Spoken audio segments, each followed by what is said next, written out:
आम्ही रात्री 11 वाजता पाषाण चौक क्रॉस करत असताना 2 दारू पिऊन 2 व्हीलरवरती माणसं त्यांनी आमच्या गाडीवरती हे मारलं, कारण आम्ही हॉर्न वाजवला म्हणून. तर त्यांना जेव्हा विचारलं की काय झालं तर ते बोलले की हॉर्न का वाजवला म्हणून त्यांनी आमची रस्ता ब्लॉक केला आणि आम्हाला पुढे जाऊन नाही दिलं.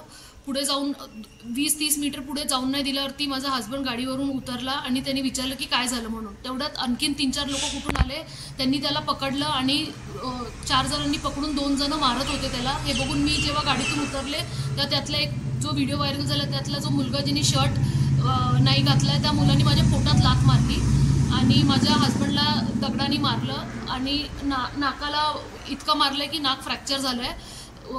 एवढे लोक वाढली आहेत हे बघून रस्त्यावरचं पण कुणी आम्हाला हेल्प नव्हतं करत. लोक व्हिडिओ वगैरे काढत होते पण कुणीच मदतीला आलं नाही.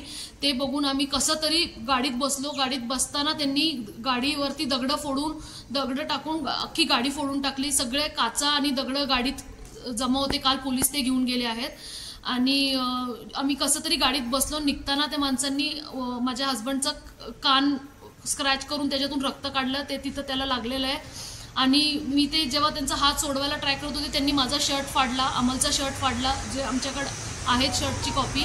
आणि कसं तरी आम्ही तिथून निघालो. तर एक जण आमच्या मागे येऊन त्यांनी आम्हाला जो व्हिडिओ आत्ता व्हायरल झाला आहे तो आम्हाला व्हिडिओ दिला आणि आता तो व्हिडिओ व्हायरल झाला आहे, सगळ्यांनी बघितला आहे तो व्हिडिओ. तिथून आम्ही चतुर्शिंदी पोलीस स्टेशनला गेलो, हे सगळं दिलं आणि साईश्री हॉस्पिटलला आम्हाला रात्री ICUमध्ये ॲडमिट केलं. त्याचे सगळे टेस्ट झाले, CT स्कॅन झाले, एक्सरेज झाले.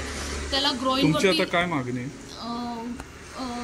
मागणी म्हणजे आम्हाला जस्टिस हवा आहे आणि जे काय नुकसान आमचं झालं आहे त्या नुकसानचं जे काय भरपाई आम्हाला त्या लोकांकडूनच हवं आहे. कारण काही माहिती नसताना हे सगळं आमच्याबरोबर घडलेलं आहे.